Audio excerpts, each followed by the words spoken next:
और इसी बीच एक और बड़ी खबर मिल रही है। जैश टेरर मॉड्यूल में बड़ी कार्रवाई की गई है। एक एमबीबीएस छात्रा प्रियंका पकड़ी गई है। हरियाणा की रहने वाली प्रियंका बताई जा रही है और अनंतनाग मेडिकल कॉलेज से प्रियंका को हिरासत में लिया गया है। ये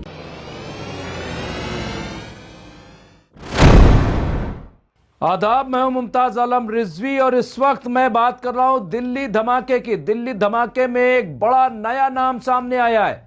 जी हां, दिल्ली धमाके में अब नाम आया है डॉक्टर प्रियंका शर्मा का।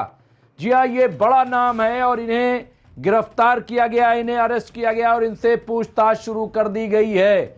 जी हां, ये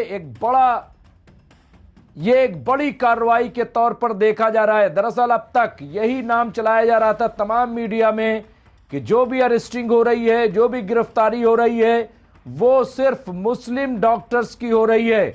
आखिर ये मुस्लिम डॉक्टर्स, ये वाइट कॉलर क्यों दहशतगर्दी में इन्वॉल्व हैं? ये एक नैरेटिव चलाया जा रहा था हिंदू मुस्लिम का और मुसलमानों के खिलाफ। एक तरीके से माहौल बनाया जा रहा था, लेकिन एनआईए ने जो कार्रवाई की है, जिस तरह से अब छानबीन कर रही है कि आखिर ये जो दिल्ली में कार ब्लास्ट हुआ है, ये जो दहशतगर्दाना हमला हुआ है, धमाका हुआ है, इसके पीछे कौन है? तो आप देखिए कि अब तक सिर्फ मुस्लिम ही नहीं, लेकिन मीडिया में, खासतौर से गोदी मीडिया में सिर्फ और सिर्फ मुस्लिम के नाम चलाए जा रहे हैं, जबकि अब तक कई मुस्लिमों के नाम सामने, कई गैर मुस्लिमों के नाम भी सामने आए हैं। और ये अभी ताजा खबर ये है कि डॉक्टर प्रियंका शर्मा को ये अरेस्ट किया गया है, गिरफ्तार किया गया है। उन्हें अनंतनाग से गिरफ्तार किया गया है। वो रोहतक हरियाणा की रहने वाली हैं प्रियंका शर्मा। वो वहां पे आप देखिए अनंतनाग मेडिकल कॉलेज में वो एमबीबीएस में आखिरी साल की स्टूडेंट थी। वहां से वो तालीम हासिल कर रही थी और इस तरह से जो जैश मॉड्यूल है जैश मोहम्मद का, ये उसके ग्रोह में एक तरीके से शामिल बताई जा रही है। तो ये connectivity doctor Adil, doctor Umar, ये उनके टीम का हिस्सा बताया जा रहा है। तो अब डॉक्टर प्रियंका को अरेस्ट कर लिया गया है, उनसे पूछताछ जारी है और ये एनआईए की बहुत बड़ी कामयाबी बताई जा रही है। जी हाँ, एमबीबीएस के ये स्टूडेंट हैं, आखिरी साल है। तो डॉक्टर प्रियंका शर्मा को अरेस्ट कर लिया गया है। और यहां आप देखिए, इससे पहले जैसा कि मैंने बताया था कि जो जांच एजेंसियां हैं, मैंने पहले भी कहा था कि अगर इतनी बड़ी कार्रवाई है और इसमें हमारी एजेंसियों ने 2000-3000 किलोग्राम अगर धमाका खेज मादा को पकड़ा है, तो मैंने कई टीवी चैनलों पे कहा कि मैं उनको सलूट करता हूं।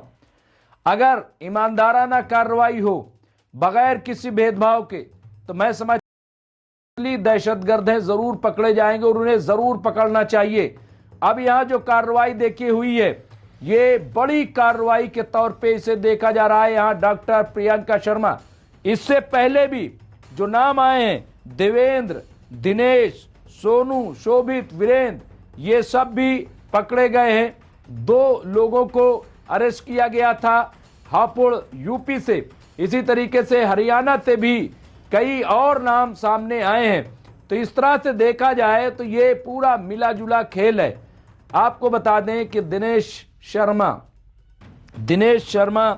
जो कि देवबंद थाने में इंस्पेक्टर थे, उन्होंने यही बात कही थी। उन्होंने कहा था कि मुसलमानों को सिर्फ कटघरे में खड़ा करना और ये कहना कि मुसलमान ही आतंकवादी होते, ये ठीक नहीं है। उन्होंने कहा कि इसमें हिंदू भी आतंकवादी होते हैं और उन्होंने कई मिसालें दी हैं। अब तो एक पूरी लिस्ट दिनेश शर्मा की तस्वीर के साथ चलाई जा रही है कि दिनेश शर्मा को आखिर सच बोलने की सजा क्यों दी गई, उन्हें लाइन हाजिर क्यों किया गया। उन्होंने झूठ नहीं कहा था। नक्सल हो या आप देखिए टेरर अटैक पंजाब का हो या और कई मकामात पे, या पाकिस्तान के लिए जासूसी करने वाले लोग हैं, ये कौन लोग हैं? क्या ये सब के सब मुस्लिम हैं?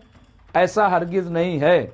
तो फिर ये सवाल क्यों मुसलमानों के खिलाफ क्या माहौल बनाया जा रहा है? आखिर ये क्यों ऐसा किया जा रहा है? इसके पीछे कौन है? मैंने एक चीज और कही थी कि ये भी पता लगाना चाहिए कि जिस तरह से हिंदू मुसलमान के बीच में इस देश में खाई खड़ी की जा रही, कहीं ऐसा तो नहीं कि इसके पीछे पाकिस्तान का हाथ हो और पाकिस्तान के स्लीपर सेल जो है वो यहां पे काम कर रहे हो कि देश में हिंदू मुस्लिम कराओ, देश में बंटवारे वाली सूरत पैदा कर दो।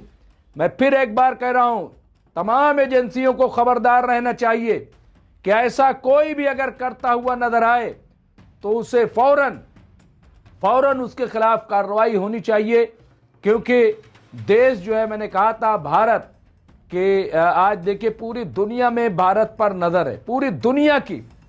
और भारत जो है वो एक ऐसा मुल्क है जो अमेरिका से आंख मिलाकर बात करता है, जो अपने तौर पर आप देखिए कि हमारे रिलेशन अगर इजराइल अमेरिका से हैं तो ईरान से भी हैं, चाइना और रूस से भी हैं। यह है भारत और यही है भारत की ताकत। और सबसे बड़ी चीज है जमहूरियत। तो यहां पे आप देखिए ये एक बड़ी कार्रवाई के तौर पे इसे देखा जा रहा है कि प्रियंका शर्मा, डॉक्टर प्रियंका शर्मा को अरेस्ट किया गया है।